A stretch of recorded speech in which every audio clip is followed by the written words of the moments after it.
Yo, it's your boy DZ, man. You already know it's not about the setback, it's about the get back. I want to appreciate everyone that's became a member, that subscribed to the channel, and that watches the channel. I appreciate y'all. If you haven't already, hit that notification bell. Hit that notification bell so you can be notified every time we go live. I appreciate all of y'all that rock with me, and I hope y'all continue to rock with me. What's poppin', fam? You know, I appreciate all y'all, big facts. Yeah. Today we got some things done, and y'all see we was in here cleaning up, went to the gym, all that. Yeah. And I came across Flakko and Hernandez Govan on the live stream with Adam. And we know Flakko was talking real heavy, like, you know, he was going to be there when, you know, Hernandez Govan was there, right? And guess what? Flakko didn't show up. All he did was do the Zoom and still talk slick on Zoom to Hernandez Govan. But he wasn't going to pull up. All that tough stuff Flakko was talking, he didn't pull up at all, man. Not one bit, man. He was at his house talking on his computer. Yeah, and still talking slick though. Like he like that. He said, man, I'm a gangster. Come on, Flakko, man. He been paying attention to whack too much. I'ma just be real. Flakko has been really paying attention to whack heavy. So I guess, you know, whack is like somebody he looks up to, because his whole actions was of something that whack would do. If you haven't already smashed that like button, hit the like button, hit the subscribe button, and share this live, man. Yeah, we gonna react to this one. Yeah, we gotta react to this one, man. Hit that subscribe button, man, and smash that like button. Share the live. Share the live. Hit the like button. You know, I appreciate all y'all, man. Facts. Y'all know we grinding non-stop. We here. Yeah, Flakko talking like he gonna get active, man. Flakko talking like he really from the streets. Crazy. Yeah, man, that stuff is watered down, man. It's a bunch of imposters on the internet, you know, playing that tough game, and they'll line you up. Straight up. They playing that tough game and they'll line your ass up. Yeah. Knowing damn well they don't want no street action. You know? Yeah. Let's check it out, man. Hit that like button, man. Hit that subscribe button, man. I appreciate y'all. It's obvious you've made hundreds of thousands of dollars off of smearing our friend here's name. Let's talk about it. Hell Flakko. Man, hell nah. Listen, man. Listen, man. I made a silver nickel. Feel me? But I'll be real though. Listen, I don't think I slandered. Now, again, I will say this though. I was wrong about the stuff that we can't talk to me about now. I was wrong, and for that, bro, I do apologize. For me, bro, ain't had nothing to do with the murder in Houston. You feel me? And for that, you feel me? And I was 100% wrong. You feel me? This is the type of stuff whack do, right? Put a murder on somebody and then act like it was all good just to be like, oh, I was wrong. Nah, you don't go out there putting a murder on somebody and they ain't had nothing to do with it, man. Yeah, he said I was wrong. But when you gave the information out, you made it seem like you was right. Dirty work, man. Dirty work. But at that time, bro, listen, man, things happen just way too fast and folks got to speculating, you feel me? So for that, I was 100% wrong, you feel me? For even doing like a video trying to implicate this man in some shit that he had nothing to do with. For that, I was wrong, you feel me? Now, the Dolph shit, I'll be real, bro. I feel like Quet is one of the savviest criminals I think we've ever came across in hip-hop media ever, right? Fam, listen, how do you catch a man for murder? And if the plot was, hey, come to the crib, we talk about it, and don't speak about it again until the murder is done. Shit like that is almost impossible to catch, especially if the prosecutors are nimwits. But for anybody to sit here and say that Quet ain't had nothing to do with it, you're out of your mind. I mean, that's just another one of your dumbass opinions, I guess, so to speak. And which you have a right to. You know, you wasn't there. You going off of what you see. And before you came on this, I guess what this would be considered a live or a Zoom or some shit. Yeah. Before you came on here, I think I made a statement to Remo and Adam. Flakko, I've been in the streets a long time.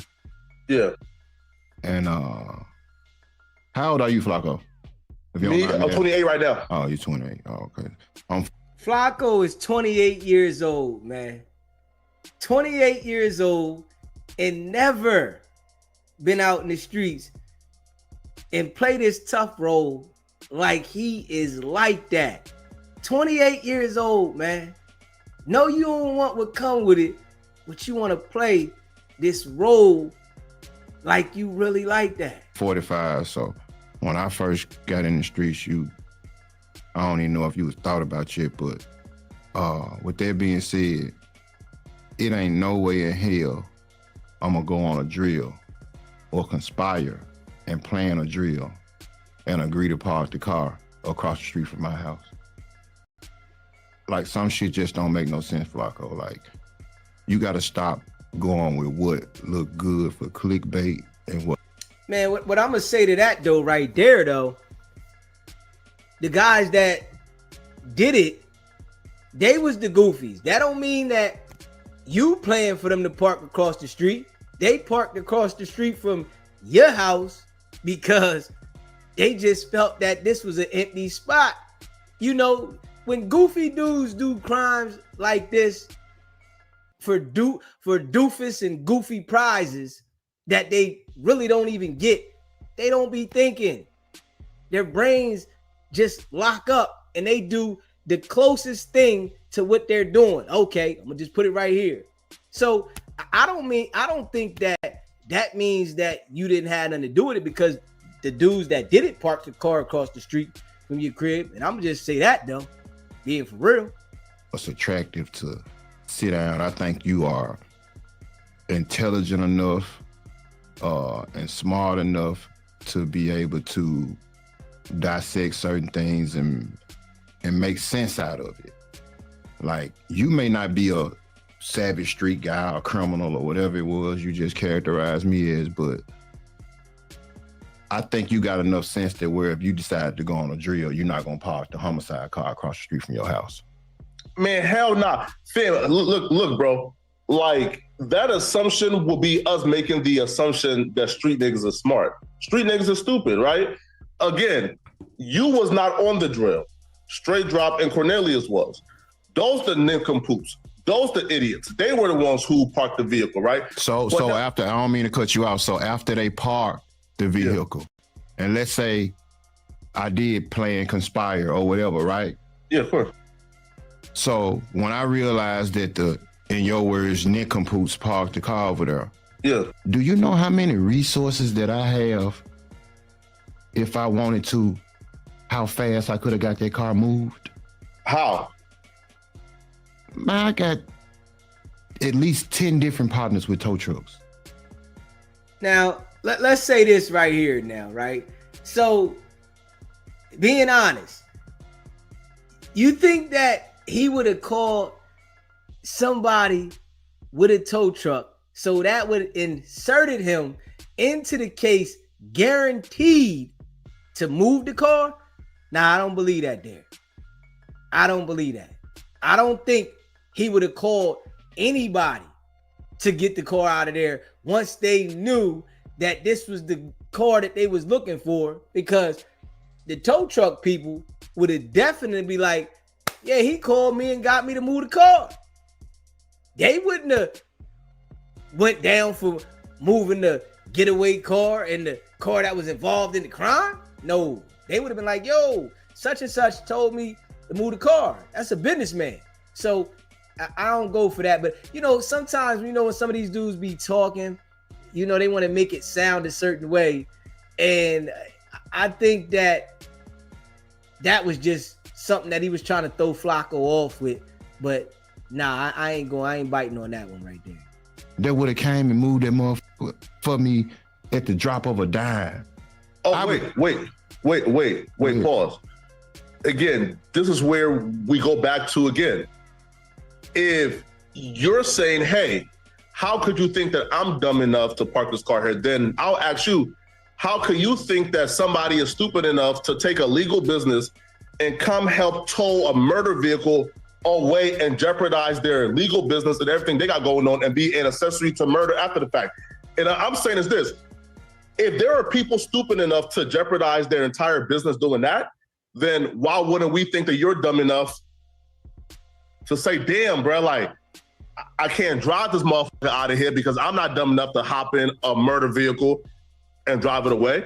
And if you try to get a legal business to tow it away, then they're idiots too, right? So hence, if you're saying there are people stupid enough to tow it away, then why can't I say there are criminals stupid enough who would shoot somebody in broad daylight? They'll be dumb enough to park a vehicle there. But here you go. Right, so a question for you, right? No, I agree with you. It is some individuals that are stupid enough to park the car across the street from, because we talking about them. Yeah, it was the guys that you was rocking with, you know, the guys that you sat down with, you know, that had these discussions about what was going to happen. So from what we know about the situation with Dolph, I think that Hernandez Govan was a part of it. I'm not changing my outlook on that because of how everything played out. I really think that he was a part of it in that situation, from what all took place, his connections and all that. So I think he was a part of it, but I think the people that he got to do it was goofies. Because I'm gonna be real, any man that would go out there and commit that type of act for somebody is a goofy to me. Straight up. There's no amount of money in the world that's gonna have me go out there and try to take somebody's life because you got beef with them and then don't even get paid. So when I see this right here, it let me know that people you was dealing with was goofies. Straight facts. But you're not conversating with an individual that's stupid enough to allow that to happen, agree to that at all. No way, shape, form, or fashion. Like, I've been doing. Here, question for you, bro. Go ahead. So you said that you and Dolph was on good terms before his death.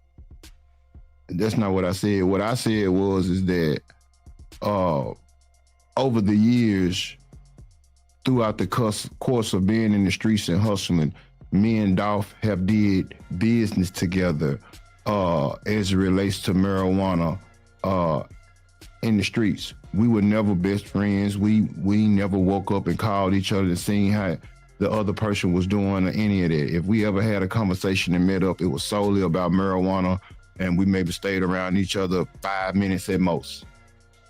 So what it sounded like was you was one of them hating niggas that used to get bud from Dolph. That's what that sound like to me.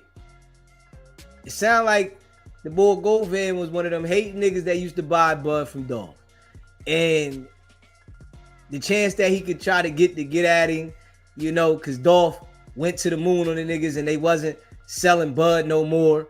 You know, he was in position, making millions without doing illegal stuff, and you was still out in the street. This was the opportunity to try to get at the nigga. So that's what it sounded like to me. You know, I think all these niggas was hating on Dolph because the man was on his own motion, doing his thing. And, you know, it come with haters when you elevate and then you be around, not leaving as well. Because you get the haters when you hang around. But when you know, leave, they hate. When you stay, they hate. And they just was able to get at Dolph because he was right there.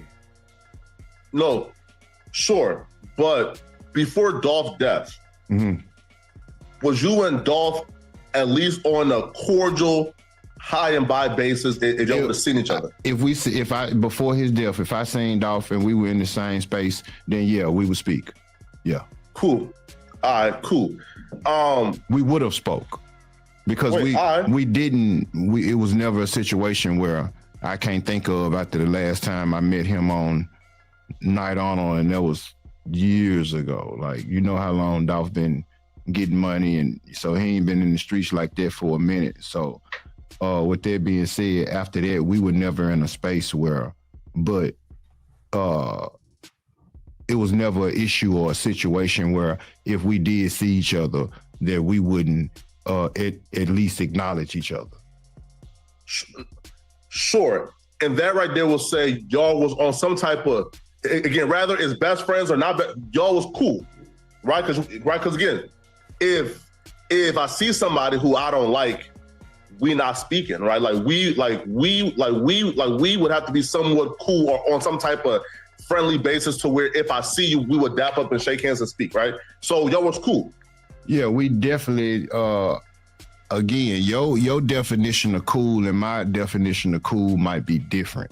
Sure, yeah. So my cool, just because I know you and we may have had a few transactions in the past or whatever, I would say, you know, we was, you know, I guess cordial, so to speak, maybe, you know. My definition of cool is, well, I guess to a certain extent you could say that, Flakko, in all fairness to you, you know what I'm saying? Like, yeah, you know what I'm saying? If we seen each other, we had no reason at all not to speak. All right, cool. So what's your relationship with COTZ? COTZ is deceased. No, sure. But like prior to him dying, was y'all some unc and nephew shit? Was y'all day-to-day partners? What was your relationship with COTZ? Prior to him getting killed, I was out on bond. And so of course I wasn't communicating with nobody related to the case. At that point. Wait though. You hear Flakko? It's like Flakko do the same thing Wack do. That detective work. He want to get that information. You know, this a homicide or something. And he want to get the information. The same exact thing Wack do. Yo, what's up with that? What was going on with that? How was your relationship with that? Hey, hold up. Man, this dude gone, man. What we talking about him for? Oh, you trying to tie me into a case or something? The same thing Wack do. You got to understand when you're dealing with these type of dudes, man, they working with them folks, man, and they gonna line your ass up. Facts. Sure. You saying before Dolph got killed? No. Listen, sure, but again, being out on bond really has nothing to do with the question. What was your relationship, right? Was y'all really? It has a lot to do with the question, because when I was out on bond, I couldn't associate with anybody of the sort if I wanted to. Conditions of the bond. No, hey, listen, sure thing. But if I seen, to answer your question, if I seen TZ somewhere while I was out on bond prior to his death, then yeah, me and TZ could have had the same conversation that we've had previously. We just wasn't in communication because of everything that was going on. I didn't care to communicate with him. You know, it was a lot of things that were done, a lot of things that were said, a lot of things happened, and things change. I think you're downplaying like your connection to TZ for a reason. For example, TZ. Hold up. Like, just go ahead and ask the FBI to give you a job, man.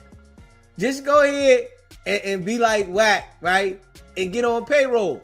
That's it. You might as well just be just like Wack and get on payroll. This nigga said you downplaying how you know this man, huh? Hold up. You down? What are you doing?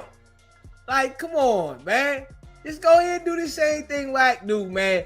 And get you a seat at the table, man. Damn, if you ain't already got one. I tell you, boy. Often posted that you are his OG. You are one of the people that he trusts the most. TZ even said, you know what year that was? He posted that. That was in 2000. That was in 2016 when I was going to turn myself in to federal prison. Sure. Wait. Again, things happen over time. No. Wait though. Hey, wait though. Sure thing. But y'all was at least close enough to where, bro, TZ is spam posting about you, talking about, man, listen, man, when Quack come home, I'm gonna toss him the keys to a 2020 bands. You feel me? So he had that much respect and y'all was that locked in to where I don't feel like, bro, coming home and not speaking for a few months, bro, is gonna like say, hey, like bro, like we not as close. No, y'all were still very close, right? Like that was low, bro. How can Flakko act like he know the nigga though. Flakko act like him and the boy hung out. Like you had a real relationship with this man. Like, see, that's the thing about these dudes, man. They want to play detective real bad.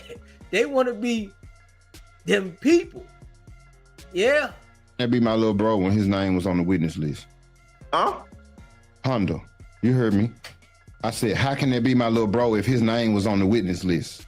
Look at Flakko. And he betrayed you, cool. But Look prior to you knowing he betrayed you, how long was somebody you don't know how long a strong friendship with. You don't know how long I knew his name was. You don't know how long I knew that or how long I knew that information. You don't know. It's several reasons. A lot of things that TZ may or may have not done to make me put distance between us, to make me not reach out to him when I got out on bond. When I got out on bond, I wasn't jumping at the opportunity of hanging with no motherfucker that might put me in a situation to violate my bond. Go ahead. Wait, here. No, I'm talking about before Young Dolph's death, for example. I just asked you that. If you're talking about before Young Dolph's death, then that was my little bro. Yeah, for sure. Facts, cool. Y'all was locked in, right? Yeah, that was the little homie, yeah.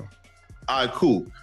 What was your connection to D Money and J Money? I mean, we all grew up in Orange Mound together. They was, they were younger, a lot younger.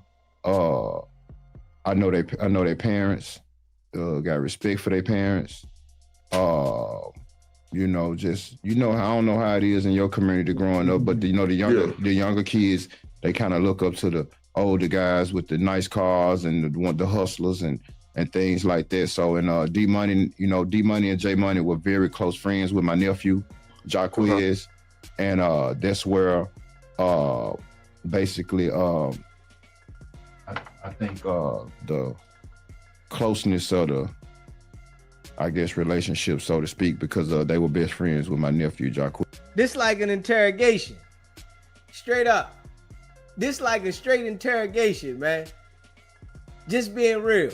Quiz. Man, facts. And you and his mom was close, right? Me and whose mom? And D Money and J Money's mom. Yes, Michelle. Yeah. That's like my play sister. Yeah, for sure. Man, facts. Cool. And then how close was you and Straight Drop? I mean, Straight Drop was the little homie. Sure, like and he was signed to you at some point, or like y'all was like in like I guess like business, right? Nah, he wasn't never signed to me. We were just trying to put something together, trying to put a deal together, music deal or whatever. Where me and my brother would get a certain percentage for investing, in the talent or whatever. In facts, right? Cool. And based on post, and based on everything that we know, everybody around you absolutely detested Young Dolph. Teasy posted how much he hated Dolph. Straight Drop posted how much he hated Dolph. Camicia, right? Can you show me? Can you show me the post from Drop and Teasy? Wait though, right? Wait though. I'm waiting. Look, wait though, right? So look, right? Look, Camicia hated Dolph, right? And that was your play system. I don't think Michelle hated Dolph. I think, and I can't. She didn't hate Dolph? I don't think she hated him, and I can't speak for her. What I think you are talking about is, see, you starting to piss me out because you're speaking on some things that you have no knowledge of because you're from wherever you're from and you don't know what's going on in the Orange Mound area. Her son. Yo, I can't believe the boy sitting here answering these questions though. I would have thought he would have been like, man, I'm not answering no questions about this. I'm not talking to you about this. We can talk about something else. Why we got to sit here and have this conversation? It's like Flakko trying to get this case picked up by the feds or something. He trying to get the feds to grab something. Like, hold up. Dude going too far. J Money was on the front line for Dolph and did whatever he did for Dolph, protected him, whatever, etc. Sure. So when her son get killed and these same dudes, these rich millionaires get to pump faking and tucking their tails and hiding and not answering their phone when it's time to bury her son, then of course she gonna feel some way. Would you? But it extends beyond that though. Yes, I'll feel. How do you know? How do you know what it extends beyond? Sure, she said it. So again, where you from? Where you from, Flakko? Where though? No, we're gonna wait. But where are you from? Please answer that. Born in Liberia, moved to North Dakota, moved to Philly, moved to North Dakota. So I'm back and forth, right? You feel me? I don't believe none of that. I don't believe none of that. What you just said. I ain't know where you were born in Liberia, but go ahead, Flakko. No. But the look though. No, but the look. Listen though. She publicly posted that she believed that Young Dolph was in business with Big Unc. And she posted that she believed that Big Unc was responsible for D-Money's death. Now, if you are a mother and you believe that Young Dolph is signing or doing business with a man who she believes is responsible for her son's death, whatever she's expressing her dislike, her distaste, or her hatred for Dolph, it extends past, man, Dolphin picking up his phone for no funeral. No, she believed that this man betrayed her son J Money because J Money was protecting Dolph.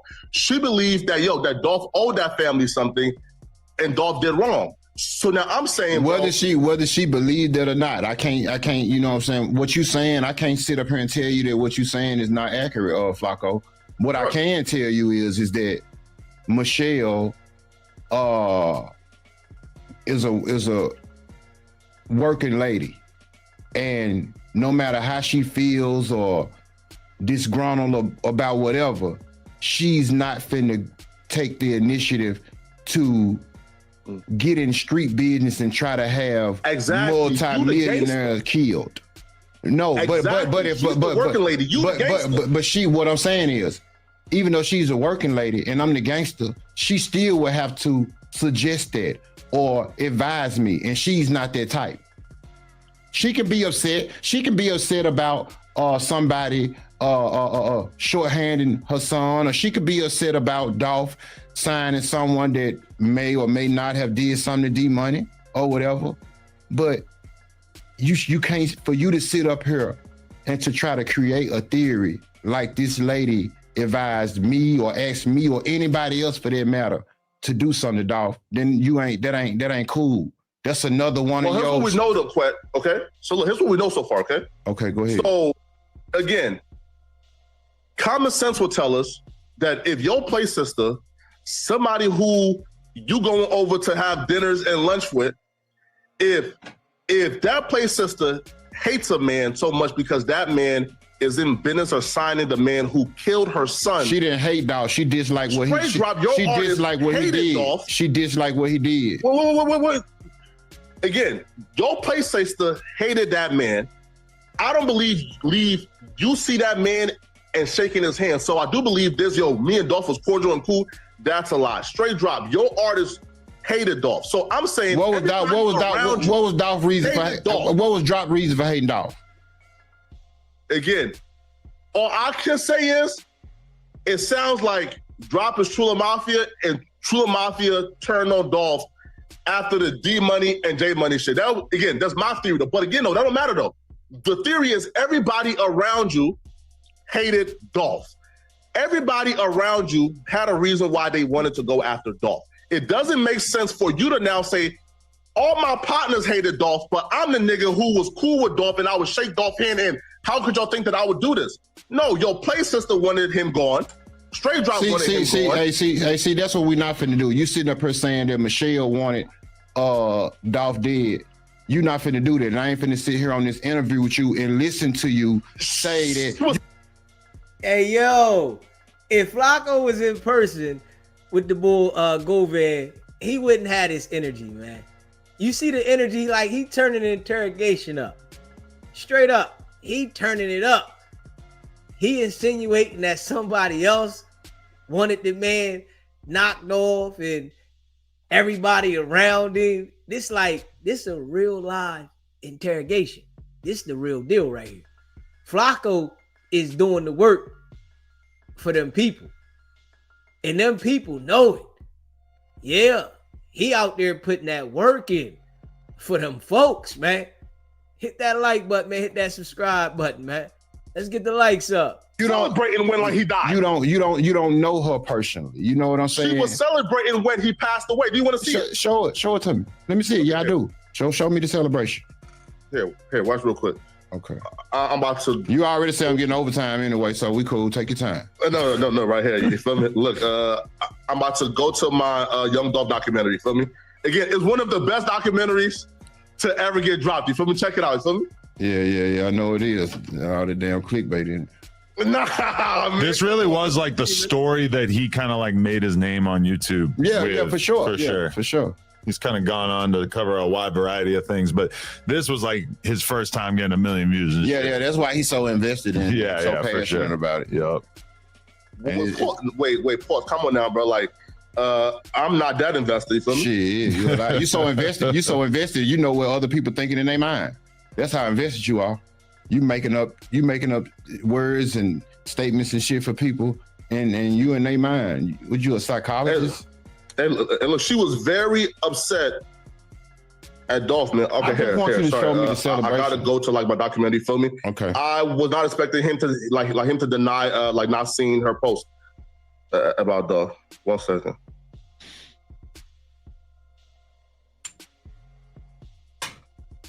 I definitely wouldn't have sat down with Flakko, especially knowing that he made a documentary and saying all these things. Nah, you wouldn't have had the opportunity to be on the other side of the camera so that you can just feel so, free to say these allegations. Nah, say it in front of me. Not way over there. Nah, I wouldn't have sat down with him, period, though. Nah, I wouldn't have sat down with him, period. Because I already know what he's doing. He doing the work for them folks, so I don't need to sit down with you. It ain't benefit me at all to sit down with you. Okay, cool. It's actually hurting me. And I ain't saying it didn't happen. I just want you to show me. I ain't never seen it. I said I'm not saying that it didn't happen. It just would surprise me. She don't strike me as to be the kind of person that will go and celebrate young Dolph's death. Look. So Pound says, long live J Money. He would have had these streets crying about Dolph. and she responded back with the skull emoji with the dead, right? And it says, he so didn't make them cry about him, shrug emoji. That shows somebody who clearly at that point, man, don't give a fuck about Dolph. And not next. Look. Appreciate that super chat. JR gets bread. You know, Flakko ain't got that same energy that he was talking on Academics Live. Nah, even though he's still talking a little slick, you know, on the other side of this joint. But I know if he was in person, he would have never had this energy, you know, because he's like that whack 100 behind the camera on the phone gangster. Real tough, you know, acting like they bout that life. They gonna get active. But when they see people, it's a joking matter. You know, it's all for content. We know what it is. Hit that like button. Let's get the likes up. Look. And then Pound says, damn, Cheryl. Because he's even taken aback by her shrug. And I'm like, it's like, hey, he's that, so what? I don't give a f. So then she says, yup, the Uncle Danny who he just signed, right? So again, and she's telling Pound, Dolph just signed a nigga who killed D-Money. So I'm saying, bro, your play sister. What I'm saying is, you still they haven't showed me the post where she celebrated Dolph's death. Niggas it right there, bro. Again, was it a celebration? Did y'all just hear a celebration? Shrug. Bro, that's it right there. Did y'all just hear a celebration? Did you? Be honest, Remo. I know that's your coworker. Be honest, Remo. Keep it G. Yeah, listen, bro. Thank you. Remo just said he hasn't seen a celebration. I said it. You the only person on here that has you just took that as a celebration. So what? Post, is this Facebook or Twitter? What was she posting on this on? It's Facebook. If somebody say, yo, long live Dolph, and she responded back with shrugging emojis, like, yeah, so what she responded back saying was, what you just read verbatim was that somebody said that J Money would have had the streets like bleeding about Dolph if he was here, right?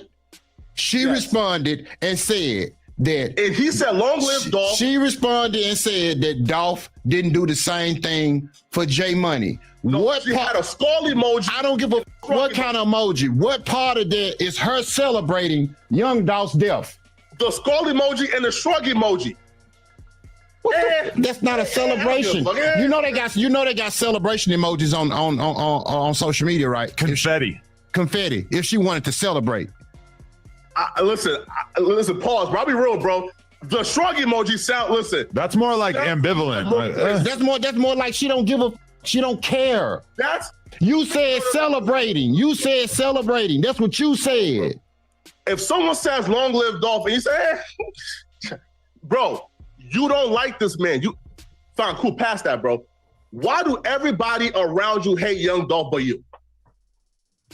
The better question is, what reason would I have to hate young Dolph? I'm a grown ass man. I don't be involved in little kids beef, and I damn sure ain't no motherfucking rapper.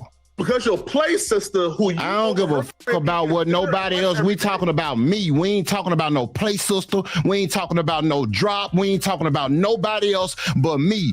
I'm a grown ass man, and can't nobody put no battery in my back and make me feel how they want me to feel. By you being a regular square, a motherfucker can put a battery in your back and drive you and make you feel how you want to, how they want you to feel, but not me. I'm 45 years of age. I make my own motherfucking decisions, and can't nobody tell me how to feel about nobody else. You chose to kill Dolph. You said what now? And you chose to kill Dolph. We understand, but I'm saying, listen, don't do these interviews saying I had no reason to do it when I just showed you your play sister didn't f with him. Everybody around. You know what? You had to go to school. You had to go to school for psychology because you just intentionally trying to say things to trigger me, and you want to put this shit on your channel so your channel can go viral. I ain't finna be a part of it. You already a part of it. You sat down and let them get started. Once you sat down and let them get started, and Flakko's on the other side of the camera, oh, he gonna turn up. Got you in the trick bag. You know, when you should have just did your interview with Adam and kept it there and said, if Flakko ain't gonna be here, then ain't no reason for us to be rapping. I ain't gonna allow him to get it all. Cause now he turning up on the other side of the camera. And Man, just don't lie and say, yo, me and Dolph was cool before his death. what you mean, like, You know nigga, that I know Daddy O. I know the leader of Paper Route. You can go ask Daddy O. Get him on the interview. I'm sure you got access to it. He'll tell you. I ain't got to tell you. You a clown from Liberia, like you said, that don't know shit that's going on in Orange Mound.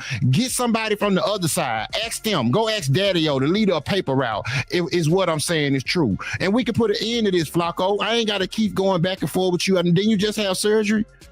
Yeah. You shouldn't be arguing with me, going back and forth with me over some shit that you have no fucking knowledge of. You going off of you are internet and you going off of the internet. You don't know nothing. No, it ain't no facts. You ain't in nobody else's mind. You ain't in nobody else's head. You ain't in nobody else's head. You got somebody else. You got something else you want to talk about because this becoming redundant. Go ahead. I'm listening. Go ahead. Yeah, facts. So again, just to wrap up my theory here. Okay. It's impossible for you to say y'all can't figure out why I would want to do something to Dolphin. We were cool when we just named everybody around you, including your play sister, who hated that man to the point, right? Who hated that man because she believed that he signed her son's killer. Where you was over her crib daily eating that good gobble. Man, okay, how do you know? How do you know I was over there daily or once or twice to get a plate? How do you know that? Tell me that. How do you know? Because I made a post one day saying that I was coming to get a plate. How do you know? How does that equate to daily? Yeah, yeah. How does that equate to daily? Daily. How does that equate to going over there daily versus once or twice to get a plate? Because technically speaking, I've only been over. Now let me finish. Technically speaking, I've only been over Shell's house about 3 or 4 times out of my whole fucking life. That ain't daily. That goes back to the point that you don't know shit about what goes on in Orange Mound. You only going off of what you see on the internet. You an internet nigga, and this internet shit done got you in several situations when niggas done came up here, niggas came up to no jumper. Man, we ain't gonna do that. We ain't gonna do that, Flakko. Now you like listen. I ain't saying you ain't no gangster. I ain't saying I know you. I know you the toughest. I know you the toughest worker in no jumper. I know that. You duck my smoke. Yeah, I'm ducking your smoke. I don't want no problem with you, Flakko. I got you. I don't want no problem with you. Hey, but you done lost a little weight though. You might be in my weight class right now though. Oh, it's just the beginning. Oh, it's just the beginning. Oh yeah, see, I want him when he always healed up when he down to my side. I tear his ass up then. Man, Go ahead. Listen, bro. I'll be real, bro. Bro, you knew to show up at No Jumper when I was gone. Oh my God. Come on, Flakko, man. You didn't go to No Jumper when the man was there. Oh, man. Stop it. You said he knew he didn't show up when you was there. Flakko, man, I tell you, boy. The internet then got some of these people like they on another planet. They feel like they just in another world. Oh man! Oh God! Oh, okay. So I got the schedule. I got the schedule. I know when you was going to get the lap band. I'll be real. How the hell do I know that? I'll be real, bro. When you was in LA, I called Seti. I said, bro, where he at? Boy, Seti was ducking me. How the you gonna call Seti? So how you gonna call somebody that's hiding from me? Stop it, bro. Seti was stop it, bro. Listen, stop it, bro. That was a play though. That was a play. Listen, that was, I don't know what you talking about no play because I don't play. I don't play argue with niggas on the internet. Nah, that was a play. Well, see that's another one of your theories. But listen, hey, but check this out though. Listen, slow down. You said I came to No Jumper today because you wasn't here, right? Ducking the smoke, Quack. Okay, ducking the smoke. All right. Well, this what I'm gonna do. I'm gonna try to make it my best to create some more content to get Adam and Remo to want me back. Ooh. And you make sure you have your big fat ass here when I come. Need that though, Quay. From you too small, man. Yeah. See, for sure. Yeah, you probably gonna be some Canelo versus Bud shit when I get back, because you seem like you're losing rapidly. So and I'm happy for you though, for real shit. But yeah, I'll be back though. Hopefully I'll be back. And then if you want to get that issue, hey, look, it's so much. It's a pool table out there. It's so much fucking room, ain't number space in there out there. Man, and if I listen, no, hold on. If I let your big slow ass beat me in a fight, then I will not be allowed to get back on a plane and go back to Orange Mound. A nigga like you couldn't beat me doing nothing but eating Twinkies. I'll be real though, Quay. I would smack the fire out you, my nigga. Okay. Hey, listen. Ah, man. Whack 100, man. I'm telling you, he been watching Whack too long. He doing the same exact thing that Whack do. We gonna fight to the knockout and all that. And these dudes, they just hide all the time. They ain't pulling up with that same energy. Then when they see people, they laughing about it. It's a joke. Oh man, nah, that was content. You know, it ain't, you know, we cool, we brothers. All that other stuff. Well, why you ain't smack the shit out of that nigga that spit on you? That's Adam, nigga. Why you ain't smack that nigga that spit on you? Adam is scheduled. Why you ain't smack that nigga that spit on you though? Back in the schedule. Why? Hey, let a nigga spit on me. I bet they have CNN up at this motherfucker. Who spit on me? Let a nigga spit on me. I bet they have CNN up here. Nigga spit on me and not die, my nigga. Listen, that's cat. Can no nigga Did somebody sit? Hey, Remo, am I retarded? Did somebody sit across from him and spit? Ain't no spit. He said it didn't touch him, but did somebody spit though? Yeah. No matter what, hey Flacco, where I'm from, no matter if it touched you, if a nigga even Wait, Liberia. I'm from Liberia. I moved to North Dakota, and then I'm back. Yeah. But I ain't gonna lie to Quet. Pierre is spanking you boys, bro. Who is you boys? I'm not CMG. I'm not CMG. Man, I'm not CMG. Huh? Look at you over there. You trying to think of some shit to say to trigger me, ain't you? Man, I don't care nothing about that goof ass shit you talking about, man. Hold on, no, Quack. Hey, man, doctor's advice you do not supposed to be doing. You do not supposed to be doing that shit you just had surgery this morning. TZ called you Unc every day on Facebook. TZ died. Why you ain't slide just for TZ, man? Hey, we're gonna get you in a Tubi movie, boy, the way you sitting over there acting. Cause before the cameras and shit came on, you wasn't like this, Flacco. That gangster shit. Flacco, you was just so you was so nice and humble. You was so nice and humble. Huh? You was so nice and humble before the cameras came on. You was a buster, Quinn. I'll be real. Hey, listen. Now, hey, look. Why did you let Adam schedule this? Ain't no way in hell if I was working for Adam, I would have let Adam schedule me when I wasn't at work. Man, Adam would have had to fire me. Adam would have had to fire me. And you doing interviews, because I ain't scared. Why your homies? Why I ain't hiding? Why I ain't hiding though? See you in the car with in the windows and the foley on, nigga, hiding. Oh, nah. Hey, now you just said you a gangster, right? Man, hold on. No. Did you just say you was a gangster? Bro, man, answer the question, Flacco. Did you just say you was a gangster? Man. What are the skulls for? What are the skulls for? What are the skulls for? Huh? What are the skulls for? What are they used for? Again, Quack. Answer the question. What are the skulls? What are they used for? To hide, Bob. And what else? To hide. And what else? To hide. You's a goofy if you don't know the answer to that question. If you can't logically or legitimately answer that question, you either a goofy or you don't want to say that other reason because you know it's more than one reason why that's being worn. You not doing that. Yeah. Okay, so how do you know? Huh? How do you know? Because you podcasting every week, nigga. You not sliding, nigga. You definitely right. I for sure ain't sliding. I ain't doing no slide, Flacco. I ain't doing none of this shit. I'm podcasting.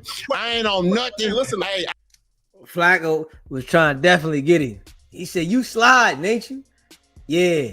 See, these are the type of dudes you can't have these type of conversations with.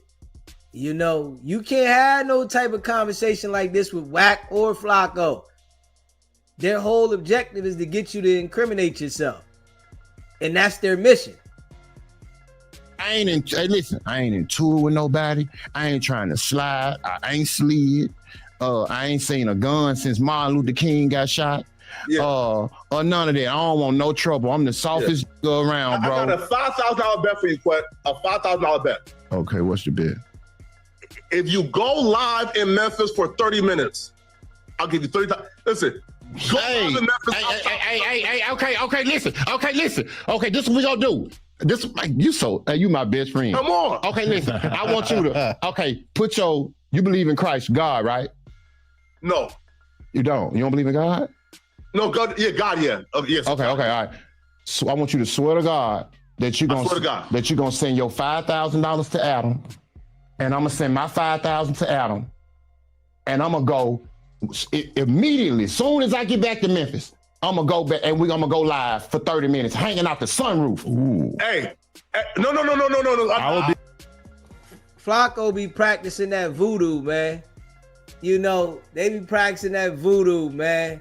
You know, he African, man. That they be practicing that voodoo, man. Straight up. Yeah, man. Crazy. Standing on the block. Trying to hide. He already trying to hide. Now out the sunroof. Nah, bro. Where you want him at, Flakko? Go outside at Makita's Cookies. Go outside at Makita's Cookies for 30 minutes. You see how that sound? Even you say, Yeah. Come on, man. Yeah, that's the shit a goofy will say. That's the shit a goofy will say. See, only a goofy, lame would say, go stand at Makita's Cookies. Man, hey, the only reason. Bro, he said out the sunroof. He's trying to hide in the vehicle and drive off when okay, well, I tell you, okay. All right, now listen. Now you just trying to backpedal on the bet. All right, this is what we're going to do. We're going to rearrange this shit just for you. All right. So when I get back, you're going to send your 5,000 to Adam. I'm going to send Adam 5. I'm going to go on my block for 30 minutes. Sure, okay. And go live. Yes. We got a bet. Yes, outside for 30 minutes, yeah. Outside for 30 minutes. Yeah. We got a bet. All right, say no more. Man, hey, listen, man, Quack, bro, I fuck with you, that's the easiest fact. That's the easiest. I just did it the other day, you damn idiot. Go on my YouTube channel. Bro. Go on matter of fact, it was 40 minutes. 40 minutes. Listen, bro. Hey, listen, we ain't got to do the back and forth and all that. We got to bet. Matter of fact, I got a video on my channel right now for 40 minutes. I really already won, but I'm going to go do this shit again just to show your goofy ass. Just to show your goofy ass. All right, I got you. All right, man. Peace out, folks. Peace out, Adam. All right, peace out. Jeez. Wait, how do I leave this bitch? This dude here crazy, man. Appreciate that membership, Dark Chocolate. Yeah, this dude Flakko, he tried it.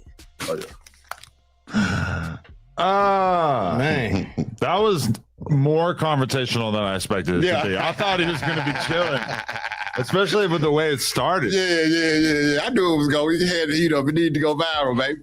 Yeah, I need that, man. Yeah, Shit. for sure. Hell yeah, that was a good one. I mean, He challenged you. He said, well, you already got the live, but you said you finna do it again. Man, you think I ain't gonna get that 5? Once Adam tell me that he has received 5,000 from Flakko, oh yeah, I'm sending mine immediately. I'm on his ass, Flakko. We need that deposit. I'm on him too about it. I want to see this. I'm gonna invest that. I'm gonna earn interest on it. You know, Flakko. In the meantime, Flakko ain't gonna do nothing of the sort, man. Yo, that's crazy, bro. I can't wait. Yeah, it's a good interview though, Adam. I like it. That was fun. Yeah, hey. for sure. I like it. Appreciate you coming up. What okay, where do you feel like your story goes from here? Like, what are you interested in putting your time into, and what new opportunities have arisen as a result of all this attention? Well, I'm talking to someone in particular about doing a book about everything, about my life and how it kind of overlapped into the Young Dolph shit and all of that shit. You know what I'm saying? And so that's basically it. You know, been talking to a couple people about possible documentary shit like that. You know what I'm saying? Anything outside of it, dead and just regular little podcasts. Really, nothing too much. You know what I'm saying? You enjoy the 20 versus 1? I mean, it was different. You know what I'm saying? It wasn't. The business was ugly as. Oh, really? You know what I'm saying? Yeah. But it seemed like they set them chicks up to ask you some of them questions they was asking on there, right? Yeah, of course. They was trolling a little bit with the questions. I feel like every 20 versus 1's got some pre-planning at this point, right? Yeah, of course. But I'm gonna keep it all the way, Gito. If he did, he didn't tell you. He didn't tell me. Word. You know what I'm saying? It was raw. You know what I'm saying? Like, wait, yeah, it's a good interview though, Adam. I like it. Nah, it's fun. Yeah. Yeah, Hey. for sure. I like it. Appreciate you coming up. What okay, where do you feel like your story goes from here? Like, what are you interested in putting your time into, and what new opportunities have arisen as a result of all this attention? Well, I'm talking to someone in particular about doing a book. Mm-hmm. Nah, I don't think he's still about back. everything, about my Well, life I and got how it. it kind of overlapped into the Young Dolph shit and all of that shit. You know what I'm saying? I think he said, "Well, and, I got." So that's basically it. You know, been talking to a couple people about, you know, possible documentary shit like that. You know what I'm saying?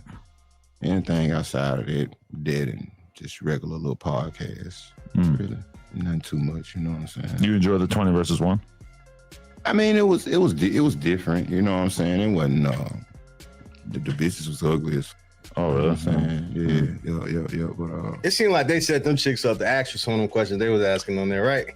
yeah, of course. They I was mean, trolling a little bit with the questions. I feel like every 20 versus 1's got some pre-planning at this point, right? of course. But I'm gonna keep it all the way, G though. If he did, he didn't. He didn't tell you. He didn't tell me. Word. You know what I'm saying? It was raw. You know what I'm saying? Like, you know, so that's why I sort of laughed at the one chick when she was like, "Well, what happened to the 100,000. I'm like, man, they I wasn't expecting that. You know I what didn't I'm expect that saying? one off the rip. She like, where the 100,000 at? But off camera though, she was cool though. You know what I'm saying, or whatever the case may be. So yeah, it was a different experience. So whatever. Yeah. He got a lot of backlash for that too, because he put the Young Dolph clips and stuff in the middle of the 20v1, and a lot of the Dolph fans and family and stuff was like, you know, they don't have an issue with him doing his content, and then his caption, he even said something about Young Dolph in the caption. Yes. So they weren't really rocking with this. So he had to re-edit it and he finna put it back out. Oh shit. Okay. Mm-hmm. Damn. All right. Let's end this on a positive note. What do you think is something that could probably slow down some of the violence going on in Memphis and maybe prevent some of this shit from happening? If Gotti and Dolph could have came together prior to this, like someone was trying to get done, and to clear that up, it wasn't Zach Randolph. Because you said an NBA player. What NBA player was it? I can't give his name up because I rock with him. Yeah.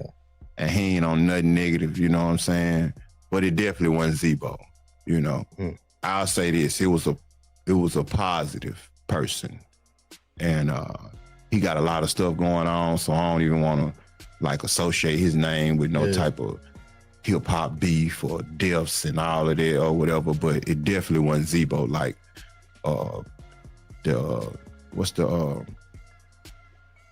janitor dude y'all be having, Stan G up here. Yeah, are you gonna box him? Yeah.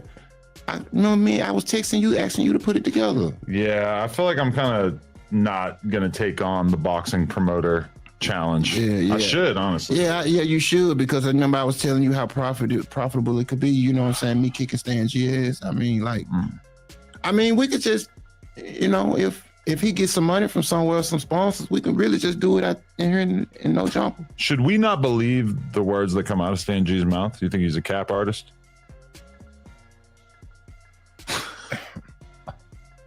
Man, anytime, it's the same dude that go on there and say that he the biggest, but I got messages of you and my manager's DM right now begging to work.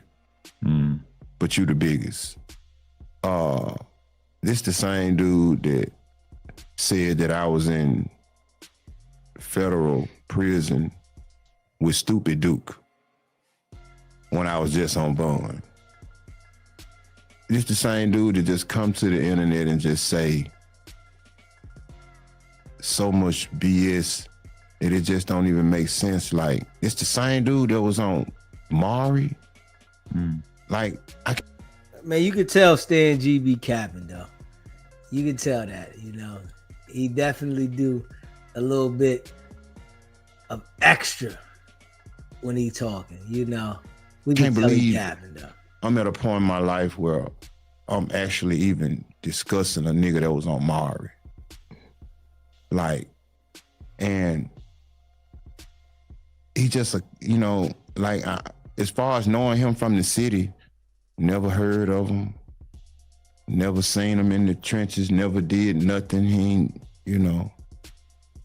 so with that being said, believing something, he do it to himself. He done put out several things about me that was just blatantly false. Mm. Like you sit up and say I'm in federal prison and I call you 2 minutes later. And then I ask you why would you say that? And he said, because the streets told him. Who the hell is the streets? You know what I'm saying? Like, Stingy's in his own streets, man. Yeah, he's in his own, definitely. I heard it. I heard he ain't in the Las Vegas streets no more. I heard he living in Georgia and like some little projects or something. Oh, I wonder. With a young lady. That's a good thing about Clubhouse is that you can do it anywhere. Yeah, you can't see the background. Yeah. Did you happen to see that background on that video when he OD'd? I did see, I don't know if he's ODing, but I seen a clip of him f***ed up on drugs, wilding out. So if there wasn't ODing, what would you call that? Being on a Seek one. Oh, okay. But that's what the Mexicans might call it out here. Yeah. But that background though, could you live in something like that? I don't know. I mean, when you're smoked out, you just might end up in some smoked out places. Stay anywhere. You can't be picky. What they say, smoked out, loped out. Yeah, that's that old 3-6, I think. Yeah, it's crazy. For the show. All right, thank you so much for your.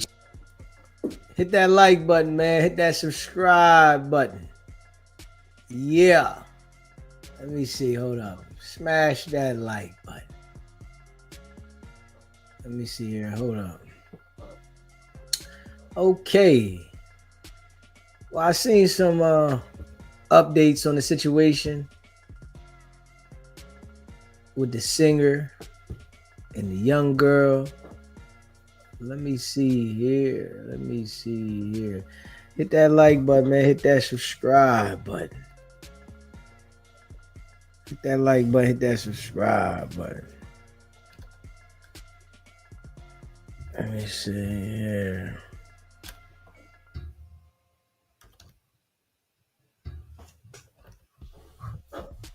Let me see here.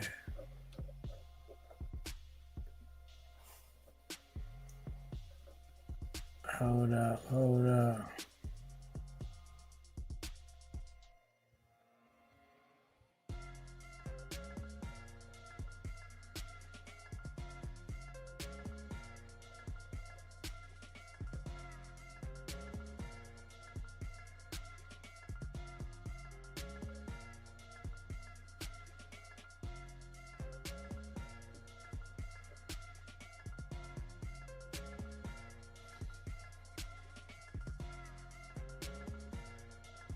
The rising R&B superstar and the runaway teenager who turned up dead in his trunk, then you probably know that new details continue to surface every day. And today is one of those days, a big one.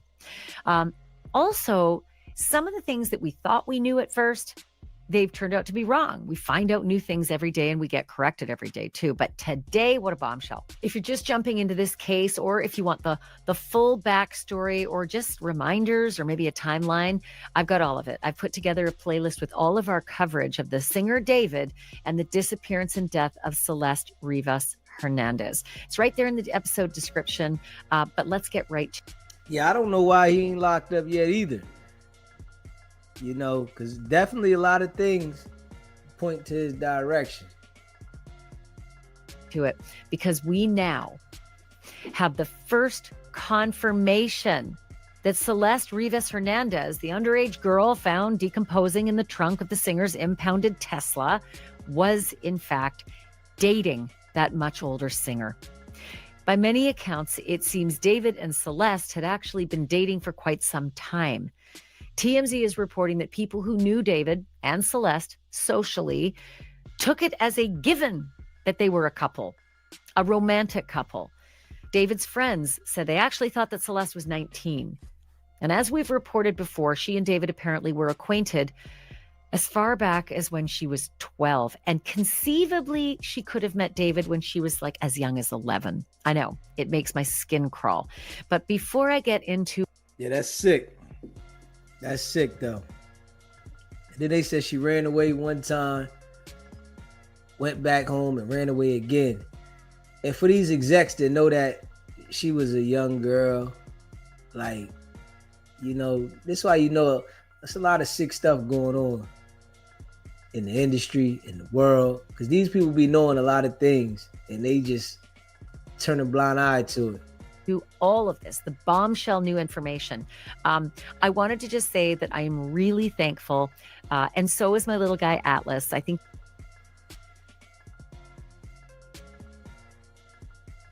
News Nation affiliate KTLA, man, did they get a scoop? They were there when suddenly the movers showed up, and the contents of David's former palatial mansion, the one he called home, the one that Halle Berry used to own, those contents were boxed up and hauled away by movers. You may have heard that the singer's manager signed a lease on that house for $20,000 a month. That was in February of last year, so Feb 2024. But he broke that lease just this week. And the homeowner actually told us that he'd agreed. The owner agreed to the terms of separation with David's manager. And as it turns out, it appears that this manager's young client, David, could certainly afford that house or any house like it, because there's new reporting on that too. I'm going to fill you in on that in just a moment. And it is important because it's actually a lot of money. But I wanted to show you the moving trucks and the movers. You will notice that their faces are clearly visible. Why is that important? It's important because KTLA's reporter said that was not the case for a whole bunch of other people who showed up and were presumably part of this move, presumably Team David. Those people had black wraps around their faces. And at one point, one of them drove off in a red Tesla that had been parked in one of the garage bays. And yeah, that guy too had a black wrap tied around his face. I guess they did not want to be recognized. If they were on Team David, maybe they are really unhappy about being connected to this very disturbing case and very disturbing mystery that, mark my words, will be solved. But unlike the black Tesla, where Celeste's remains spent days, if not weeks, decomposing in the frunk, that's a forward trunk on a Tesla. The Tesla that hightailed it out of the garage bay did not belong to David. That red Tesla, apparently, according to KTLA, has an owner of record named Josh Marshall. And yes, that is the name of David's manager, Josh Marshall. So look, I don't know what was in the boxes that were being moved out of David's former house, but I know what was not in the boxes. And that would be some key evidence or potential evidence that the LA police already confiscated 8 days ago. And by the way, how did a kid who was born in Queens and raised in Texas come to live in a mansion like that?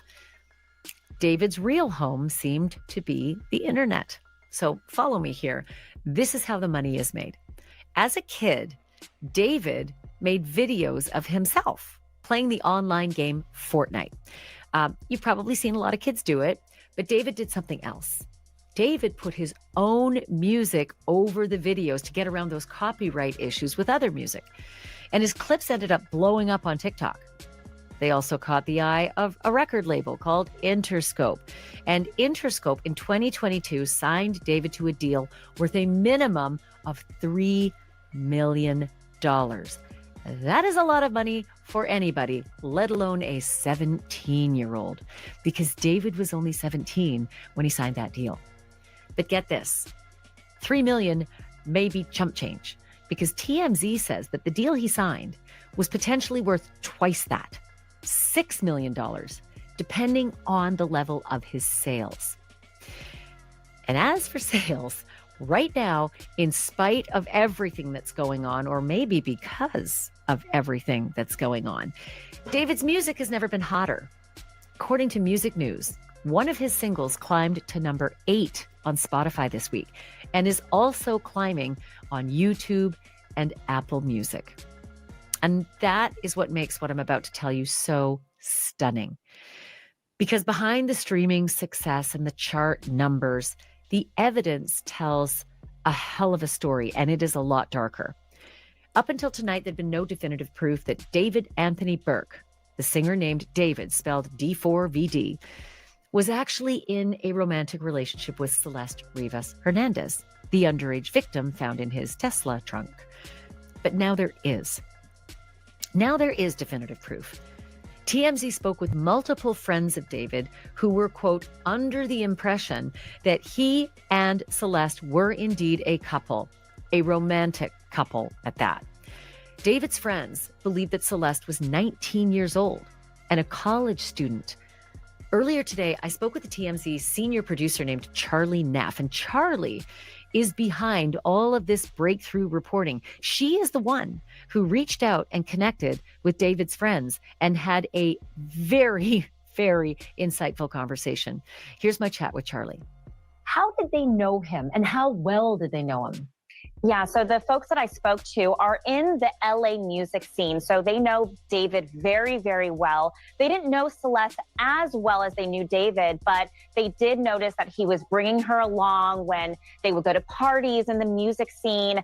Maybe they would have hangouts after a recording session, and they knew David to be a very gentle person, is what they told me. They also described him as very soft-spoken. Friends around him are extremely shocked that he's even remotely connected to this grisly murder of a 14-year-old girl. Obviously, he has not been named a person of interest. And from what we've seen, there is no legitimate connection connecting him to the death of this young girl. However, her remains were found in his car. And just that connection alone has really shocked a lot of people around him. Did they get the impression that this was a romantic couple?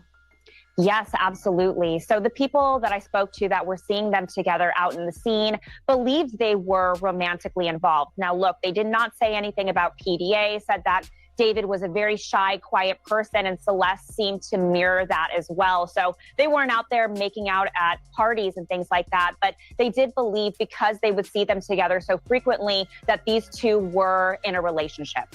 Where did they get the idea that she was somehow a 19-year-old going to USC as a college I know.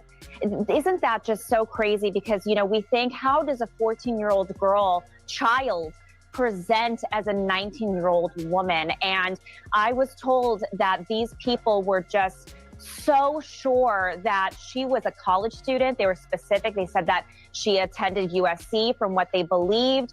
And also she was seen at events where there's age restrictions, you know, clubs and parties and stuff like this, where she had to be at least of 18 years old to get in. And we do know from law enforcement sources that she did have several fake IDs as well. So she was able to get into places where there was age restrictions. But, you know, Charlie, it's so sad to hear that you and I are talking about a 14-year-old girl, but I keep going back to the fact that it's possible he connected with her as early as 12, and on the far end, maybe even 11. Did these friends have a long relationship with David? Like, for instance, did they know Celeste when she was maybe 13 or, God forbid, even 12? Yeah, so the people that I spoke with just recently got to know him. You know, he has been popular for quite some time. We know that he had been signed to a record label when he was underage.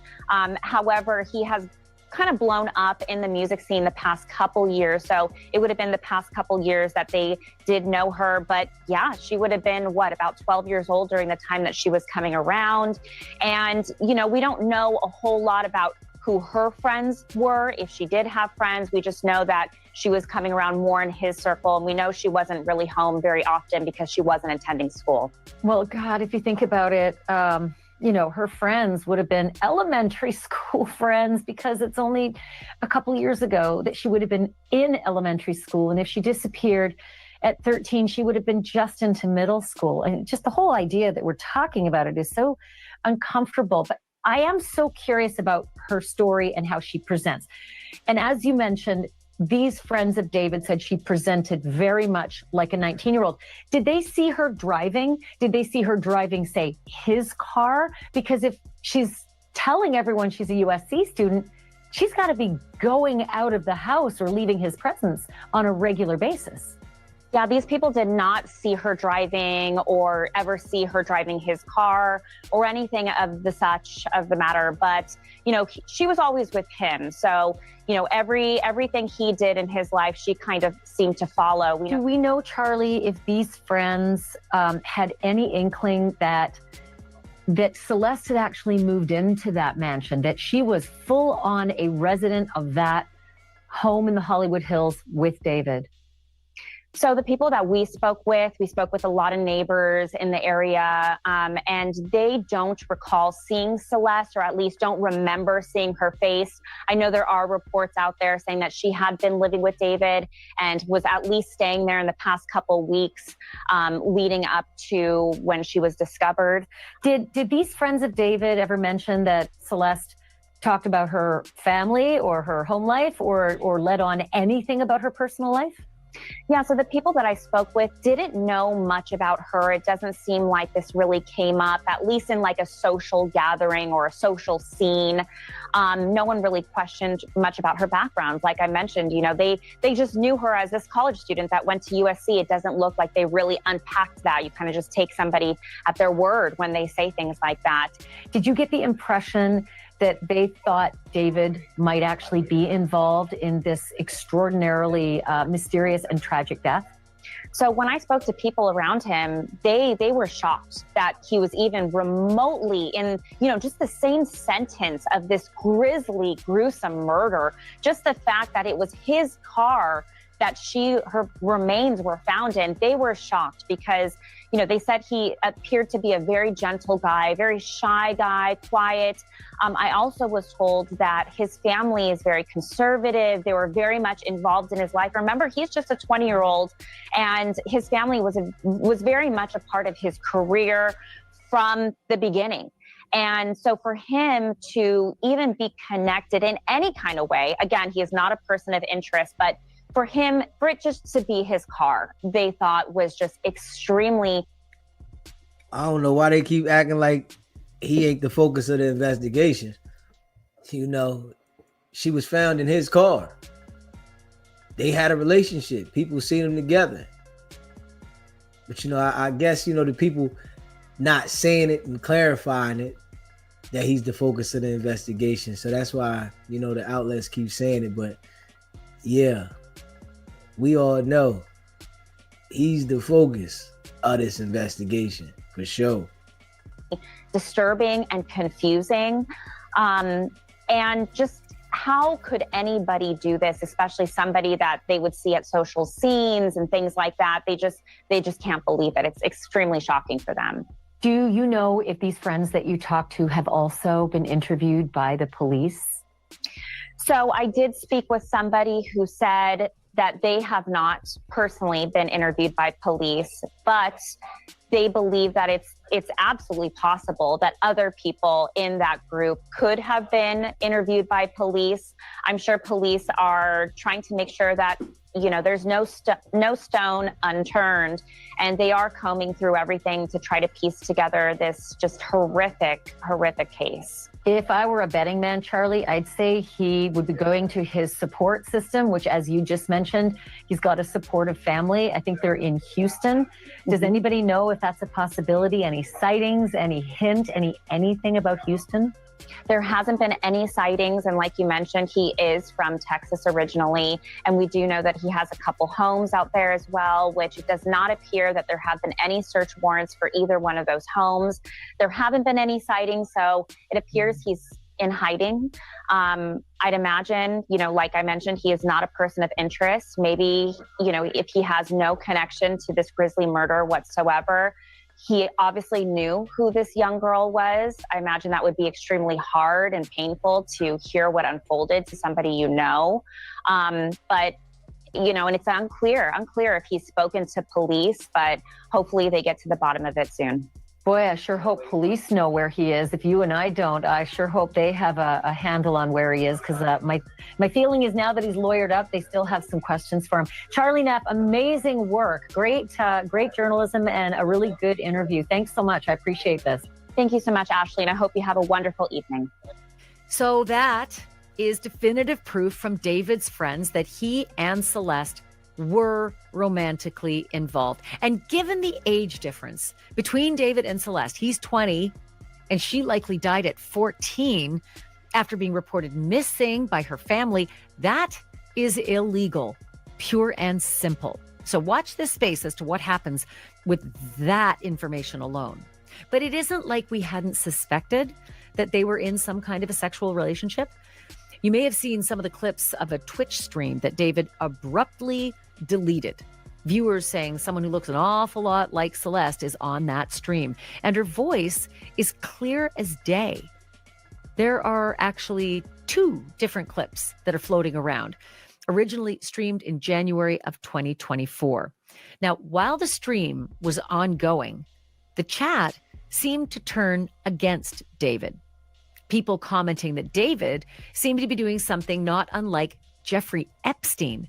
And some in the chat started saying that David was, quote, done, and even destined for, quote, the Epstein list. Within seconds, David erupted and then begged his moderators, known as mods, to kill the feed and delete it. But before it vanished, that somebody who looks a lot like Celeste spoke up. And what she said was very, very telling. Take a listen. Pray for his career, chat. Are we done? Are we? We need to delete this. Are we? Maz, can we delete all VODs? And then as soon as the stream ends, delete the stream too? Can we delete anything? You done for, bro? Y'all are not done? Now you're gonna Epstein? Yo, wait. Oh, look at answer that one. That's so mean if you don't answer Which that. one? What's good, David? Big fan, mixed family. Bro, thank you, Mitochondria. Appreciate you. I gotta sound with him if you even. I media trained you. No, you didn't. That's controversial. It's controversial of kids.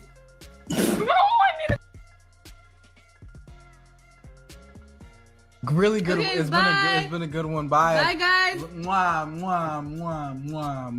Oh my. Delete everything. Delete everything. Everything goes. Did you catch that? Did you catch at the very beginning where David sounded like he was saying, I media trained you? I was taken aback. Listen again. I media trained you. No, you didn't. That's controversial. It's controversial of rape kids. Yeah, he definitely said, I media trained you, which, look, I mean, could mean anything when you're in the entertainment business. But in retrospect, knowing what we know now, that this is a kid, right? If that's Celeste, this is a child. And they're talking about underage sex. And he's scolding her about, hey, you've been media trained. Well, you know, with rear view vision, it certainly does take on a whole new meaning, right? And that is where we're going to leave this one tonight. A rising star whose music is topping the charts, while his personal life and his choices and the tragic death of a teenage girl all threaten to topple everything. If you want to stay on top of every new development in this case. Yeah. So, yeah, he's going down. Yeah, he's going down. I don't think it's gonna go away. Yeah, I think he definitely gonna see something in the near future. And you know, they probably just connecting the dots. They connecting the dots for sure. You better know that. Yeah, and they just don't want to tell nobody about the investigation. You know, they don't want to tell nobody what they got in the investigation, but they connecting the dots. Yeah, they gonna get him. Yeah, sick, man. It's sick. You know, you can hear it in his voice, you know, that he was young-minded. You know, he just somehow got on from what he was doing online. But he was definitely young-minded. You can tell that, from the way he talking. Yeah. He couldn't get somebody his age, I guess, because he wasn't mature. So he was on a sick mission and did some sick stuff. She 14 years old, and they said he probably got with her when she was 12, 11. Yeah, man. That shit's off limits, man. It's just off limits, man. Ruin your whole life and destroy that person's life for what? Yeah. Man. Yeah. I hope some young people learn from the dude and see what he did was corny. Straight up. Yeah. Crazy. He said she probably was his first hit because he stayed in the house all the time. Damn weirdo. Probably. And that could have been. Yeah. He didn't know how to address women, and he was online, and young girl got herself caught up with a weirdo. Yeah. It's crazy. Yeah, man. Hit that like button, man. Hit that subscribe button. They said he wasn't in the country at the time they found the body. That's why it's going to take a while. But soon they're going to get a court order to get the video from the Tesla. Yeah, that's what I thought about. Like, why haven't they already got that? The body was in the car, so I'm sure that they definitely wanted to get that. And if he was out the country when it happened, and then the body was found in his car,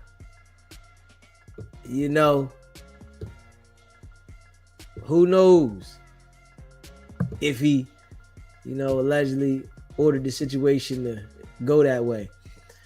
And she had a fake ID, but, she couldn't get no fake passport.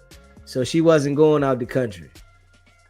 That fake ID will get you around to the things in the United States, but you ain't going out the country. You ain't get no fake passport. Yeah. Yeah. You say you think he's free because he agreed to cooperate? Okay. So you don't think he had anything to do with it? He lawyered up, though. Yeah, he lawyered up. Let me see. Yeah. Let me see. Dude playing with the devil. Yeah, sick, man. Hit that like button, man. Hit that subscribe button. Sick individual, man. He said it could have been someone from his team. More than one person used the car. So you saying somebody probably from the team might have tried to take advantage of her, and he might have dropped a dime on who was with her and at the time when he was out. I mean, the thing about it, something like that could have happened. Whereas though he knew he couldn't take her out of the country, he left her with one of his friends. They knew she was young. They tried to get at her.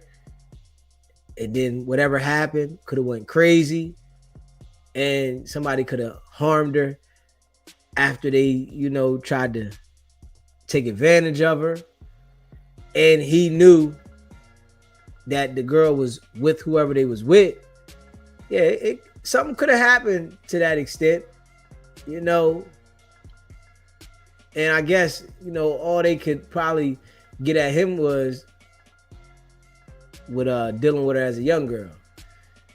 So, I mean, that could have happened. He could be cooperating on who was left around her. Yeah, because we can't rule that out. We can't rule that out. Because he could have left her with somebody because he knew he couldn't take her. And somebody was trying to take advantage of her, seeing that he was doing something with her.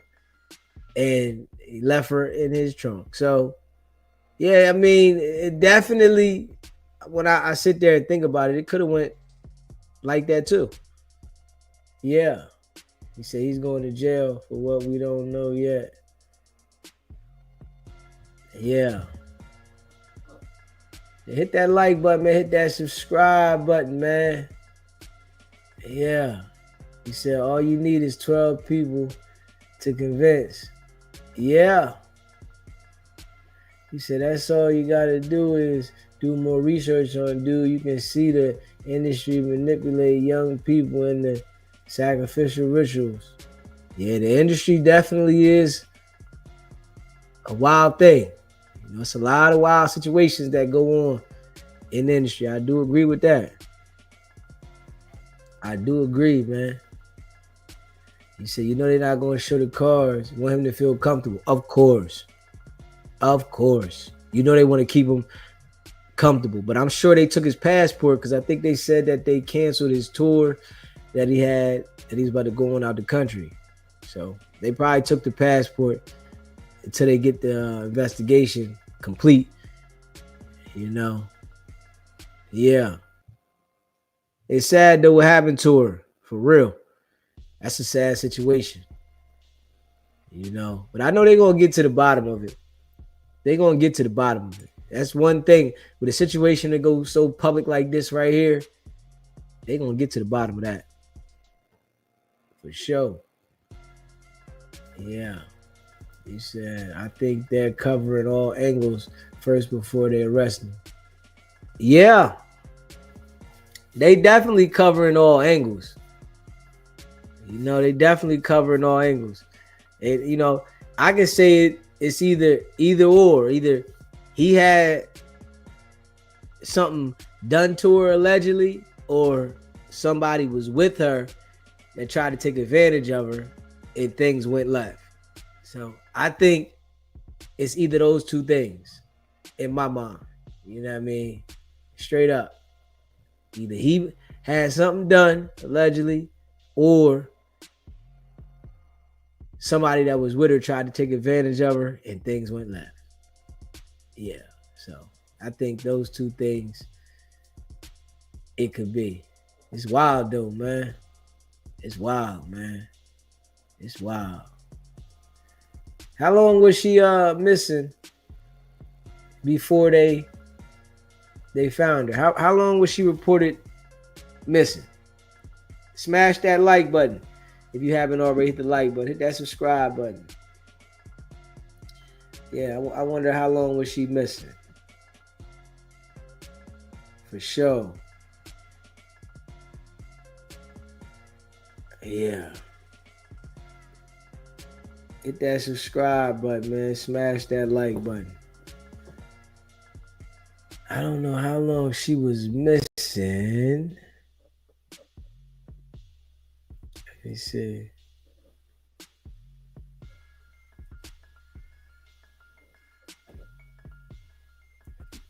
Yeah, I don't know how long she was missing.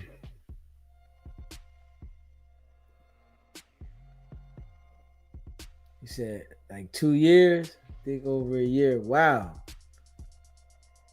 Wow. Yeah, that's a long time. That's a long time for her to be missing.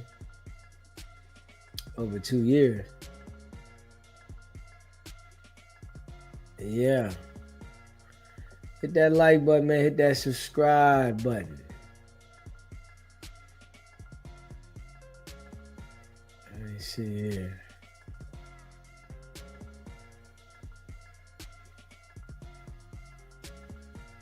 Let me see here. Active shooter. Fannie Willis, active shooter.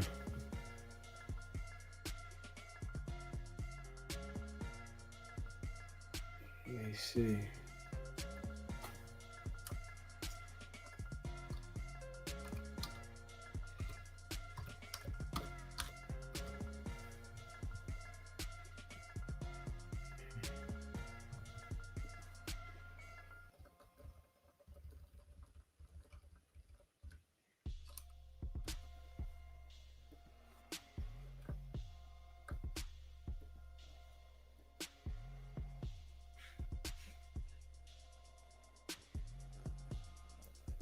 Houston, the 6 and 10 days. They said, hold up. They snapping in Houston. Hit that like button, man. Hit that subscribe button. They snapping in Houston. More surveillance along our bayous after another body is found in a Houston waterway. Police say a woman's body was found in Buffalo Bayou near Commerce and Milam Streets downtown last night. This is the 6th body recovered in less than 2 weeks from bayous across town. 5 of the deceased have now been identified. Orko Mano live downtown, and Orko, our viewers have been very vocal about what they want to see in response to this. Tell us. Yeah, Len, our comment sections on social media are filled with people saying more surveillance cameras are needed along the bayou. City leaders tell me that's just not feasible, but criminal justice experts say cameras might be the best way to prove what city officials and police have been saying all along, that no serial killer is on the loose. Another body found in Houston's bayous. Police say a woman was spotted in the water near Commerce and Milam Streets around 11:30 last night. Officers were alerted to this by people that are riding by on scooters, and when they noticed something that appeared to be a body. This is the 6th body recovered in bayous in less than 2 weeks, leading many to believe it's the work of a serial killer.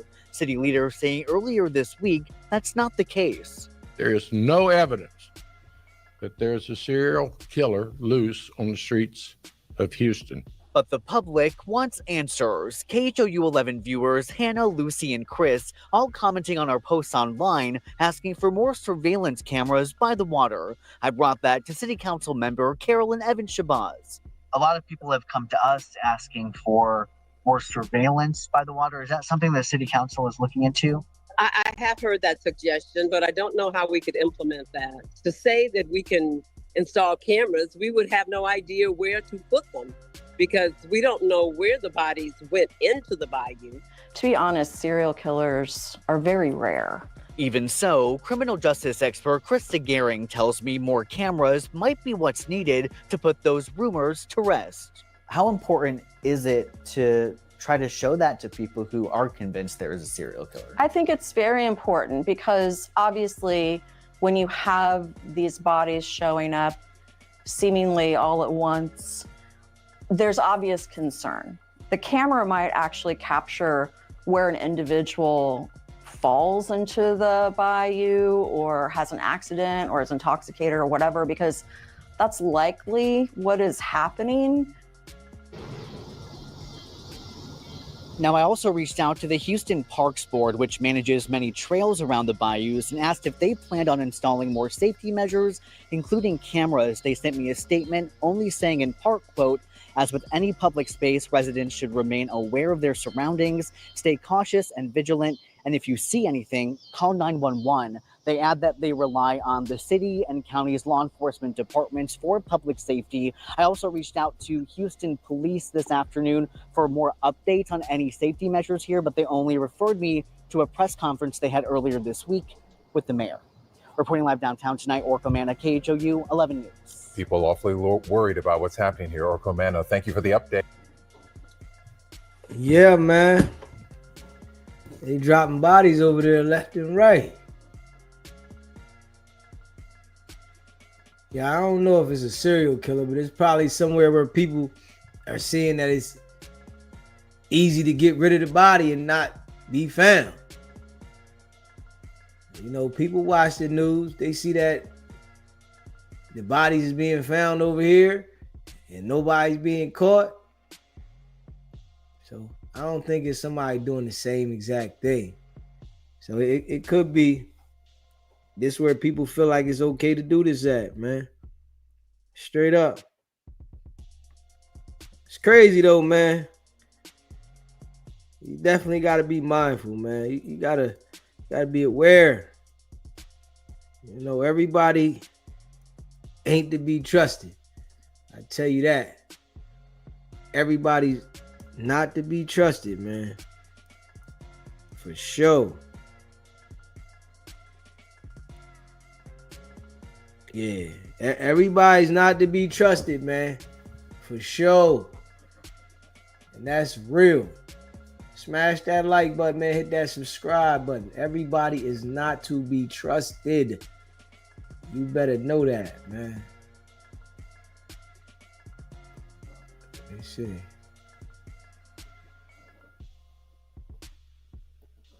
Can't trust people, man. Let me see.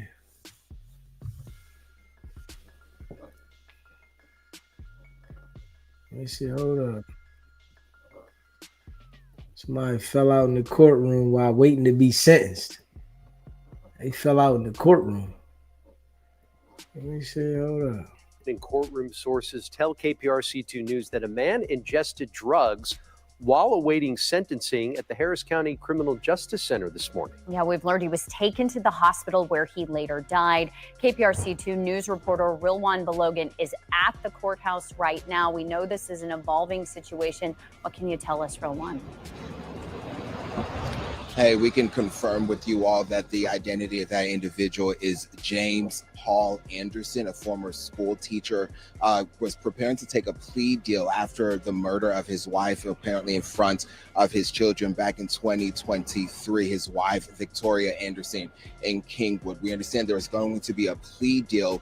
During this whole thing, he ingested what we are being shared with was drugs, and that's what led to all of this. He was apparently sources tell us they were trying to give him Narcan and then rushed to the hospital where he has been pronounced dead. Now, we are being told from the Harris County Sheriff's Office that the District Attorney's Office will be communicating what has all unfolded here. I just reached out to them. They shared with us that they will send out a statement and email shortly here. But what we do want to share with you all again, a defendant, James Paul Anderson, this morning ingested a material inside the courtroom, inside the 208th floor here on the 17th floor, the courtroom 208, as he was preparing to take a plea deal, pronounced dead at the hospital. We're waiting to learn more from the Harris County District Attorney's Office. Again, that information we're being told will come at a later time. But for now, reporting live downtown Houston, Rilwan Balogan, KPRC 2 News.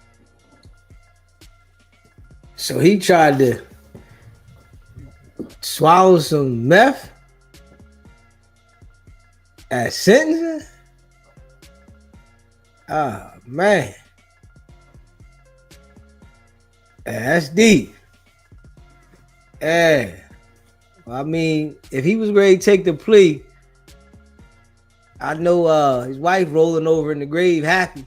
Yeah. If he was trying to take the plea and plead guilty to this, I know his wife was in the grave clapping. Hey, come on. You done ruined my life. You might as well come on. Yeah. Yeah, that's deep. Smash that like button, man. Hit that subscribe button. Yeah, that's deep. Yeah, that's deep right there. Yeah. Loved ones grieve when stabbed to death.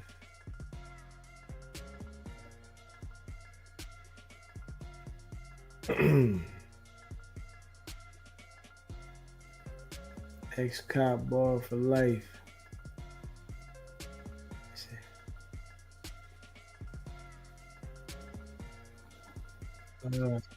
Close family friend arrested in connection to the death of couple's 1-year-old son.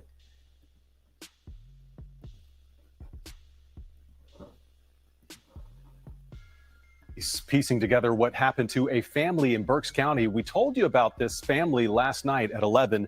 All three found dead just outside of Berks County. So far, only Junior Cabrera Colon is charged in the death of the husband.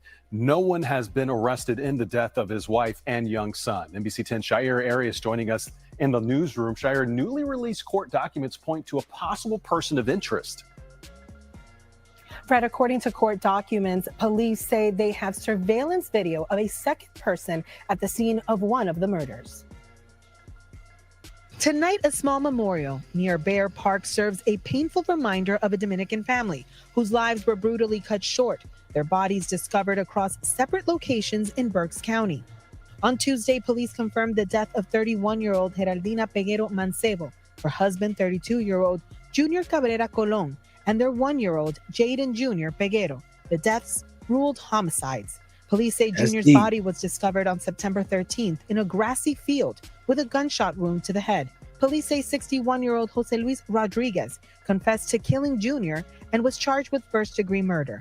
Nearly a week later, police say his confession led to the discovery of Geraldina and their 1-year-old just outside Reading. Tonight, a criminal complaint is shedding new light on the case. Police say surveillance video showing the moment Junior's body was dumped shows a second person inside the car Rodriguez used, suggesting someone else may be connected to the murder. Rodriguez claimed he acted in self-defense, saying Junior pulled a gun on him, leading to a struggle and deadly shot. The report also describes inconsistencies about the last time Rodriguez saw Geraldina. Her family told NBC 10 Rodriguez was considered a family friend who was constantly around them. Police say Rodriguez was listed as a co-signer in her lease. But I have seen them Wow. with the baby inside my building. Neighbors of the family were shocked to learn about the murders. Crazy because I do live in this building. Again, nobody knows what was going on behind closed doors. If it was a family member that did it, why hurt the baby? That's a baby. Baby is innocent. Yeah, some sick Geraldina people out leaves there, behind man. 3 children. The family is asking for help to send the bodies of their loved ones to the Dominican Republic. To learn more, click on our NBC 10 app. Shaira Arias, NBC 10. Wow. Always somebody close to you. They saying the dude was a co-signer on a lease. He was a co-signer on a lease. It's always somebody close to you, man. Always. Damn. Yeah, man. Yeah, that's deep.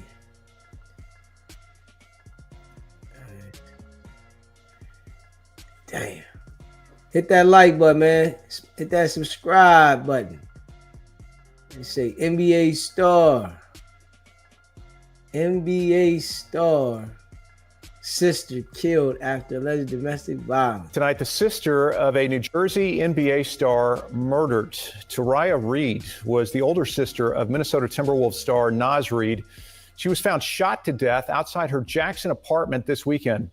News 12's Jyoti Reiki tells us that Reed's boyfriend, Shaquille Green, is now accused. Although the police tape has come down, tensions are still high for residents at this apartment complex. They tell me what's most concerning for them is the fact that an elementary school is across the street from the other entrance, and the school year started just the day before Reed was murdered. I'm feeling saddened. I mean, this is too close to home. I live a 10th of a mile from here. We walk our dogs here, and we're concerned. We're concerned with what's happening to our neighborhood. And it's just not a good thing. It's really frightening.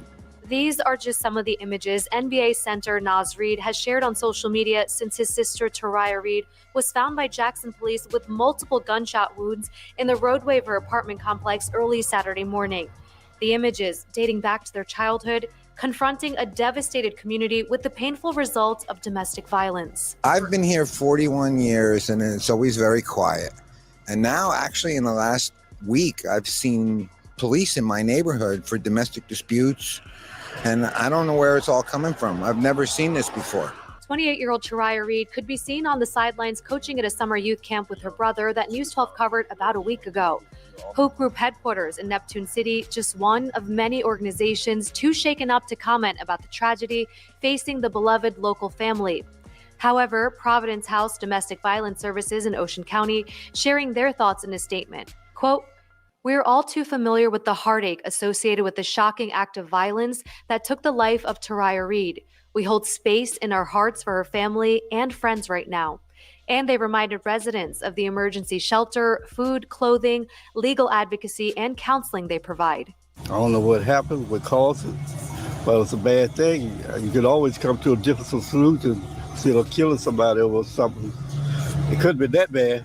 Anyone with any relevant information can call the county prosecutor's Major Crimes Unit. Reporting in Jackson, Jyoti Rekheet, News 12 New Jersey. Crazy, man. Yo, it's a lot of crazy people, man. Like, dang.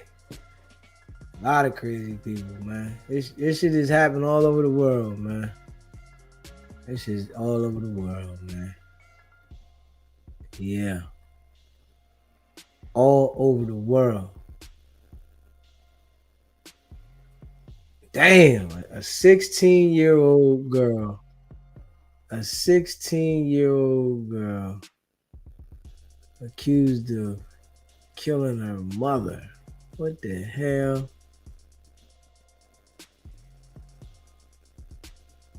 Hold up. Wow. Let me see this right here. 16-year-old. Let me see. Hit that subscribe button, man.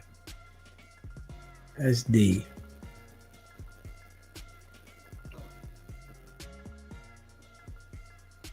Yeah, that's deep.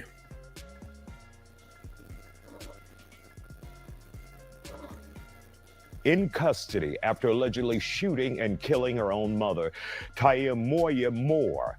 Moore was 34 years old. Galveston police say she was found on her porch after being shot multiple times. Moore's 16-year-old daughter, whose identity is not being released, is in custody without bond because of that issue, her age.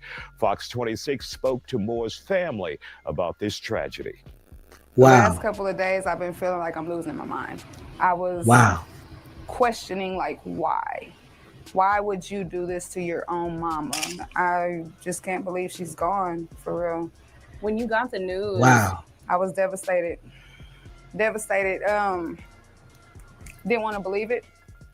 Now, Moore leaves behind 4 children. Tonight, we break this down and its bigger implications. What could have led to this? How do families and communities respond? And what can be done to prevent tragedies like this from happening? Joining us to talk about it, criminal defense attorney and former prosecutor, Bayoji Akingbala, and therapist, Dr. Bernadette Smith. Glad to have you both. That's deep, man. It is deep. What would make you want to do that to your own parent, man? Damn. Mom done went through all that time carrying the kid, delivered, raising the kid, and the kid be the one to take your life. That's, man. Here. Crazy. First of all, Bayoji, what do we know about this case? All weekend long, whenever it was on the news, I would see people stop in their step and watch it. You know, it just is shocking to so many people out there. But what do we know so far? Based upon the reporting, not much, aside from the fact that neighbors heard yelling in the nearby house where the shooting took place, called 911. Officers arrived to the scene and found the mother's body. Neighbors said that the daughter was home around the time, but she wasn't there when the officers arrived. As they conducted their investigation, she apparently came back to the scene of the crime, and she was then subsequently detained. So it's like they don't even think about it. You ain't got nowhere to go, and you get that mad that you want to take your mom's life. You could do anything else. You could run away. But to go to that extreme, now you got to go sit in the box. Your mom gone. You really didn't solve nothing. You just made your life hell. That's it. So as of right now, there's still a lot of information that we don't have regarding the facts and why this happened.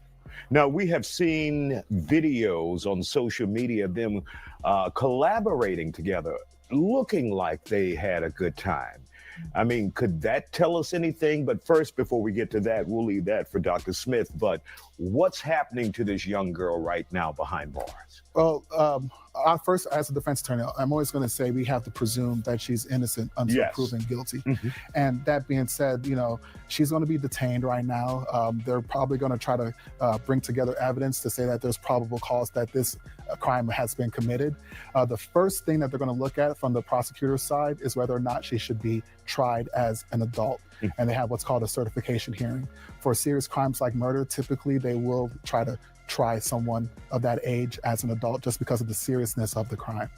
All right, Dr. Smith, let's talk to you now. As we said, we've seen videos of those two together collaborating on social media.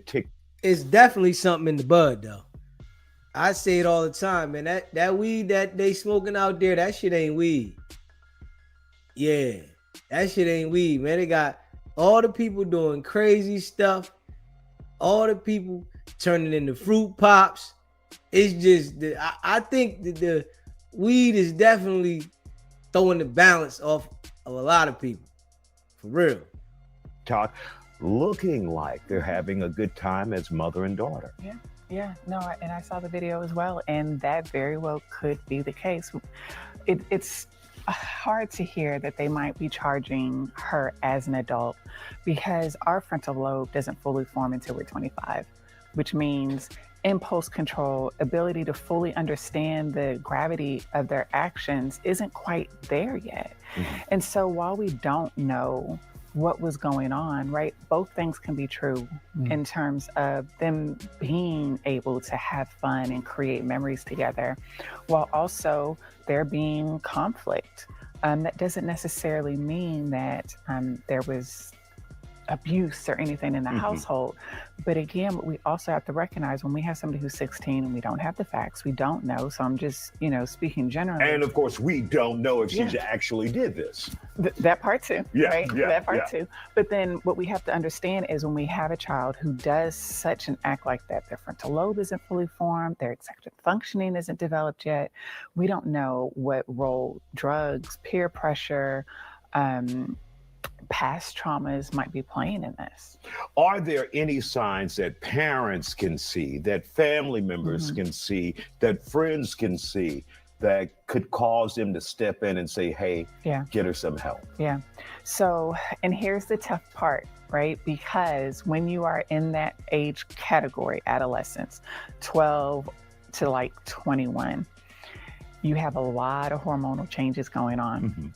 And so while things like isolation, change in behaviors are strong indicators, that isn't necessarily always an indicator also because, again, there's a lot of changes going on. They're forming identity, et cetera. So then what becomes important is when you start to notice drastic changes in behavior, whether that is sleeping, crying, bursts of anger, then that's when you start to have the conversation, right? Start to have more open conversations, start to do phone checks, start to see what type of media they're consuming, and then start to identify, do they need further support? Because what we also have to recognize is onset of severe mental illness like bipolar disorder, things like that, happen around that 20, 21-year-old age, but there's indications sometimes leading up to it. And Bioji, is it now the time that the courts will take a look at getting that psych evaluation done for her? Does that happen with juveniles as well? Typically, especially on a case like this, you're going to want to do that type of evaluation. One thing that I forget your name, Dr. Bernadette mentioned was looking at media. There's a lot of violent images that children are exposed to. We know that Charlie Kirk just passed, and that shooting was played all throughout social media that kids have access to. And sometimes I wonder if children are just becoming more increasingly desensitized to violence, and so parents have a responsibility of making sure that their kids are not exposed to that. All right. We want to thank you both for joining us here on The Factor Uncensored tonight.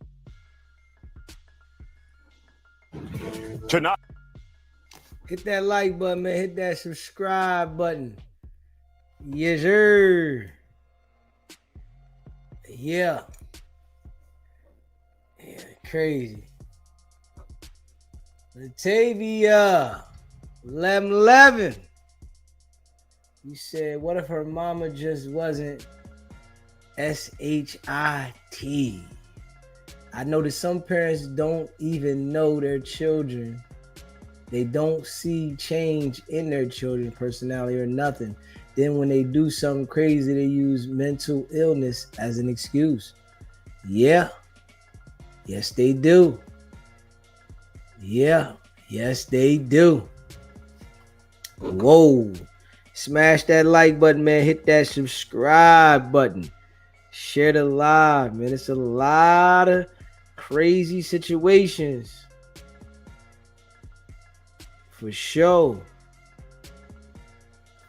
For sure. It's a lot of crazy situations, man. A lot of things going on. It's definitely gotta be something in the bud. Got to be. And different kind of parents too. Yeah. It's deep. Yeah. Yeah, man. Hit that like button, man. Hit that subscribe button, man. Go check out the merch, sbgbtv.com. You know, I appreciate all y'all that rock with SBGBTV. And we're going to be back in an hour. I'm going to give me something to eat. Throw this last load of clothes in the dryer. And we be back in an hour. Yeah. You know, I appreciate all y'all big facts. And stay locked in. Make sure you hit that like button if you haven't already hit the like button. Hit the subscribe button if you haven't already subscribed. Big facts. Yeah. And I appreciate all of y'all, man. I see y'all in an hour. Yeah, we be back, man. Stay locked in. Y'all already know what it is, man. It's not about the setback. It's about the get back.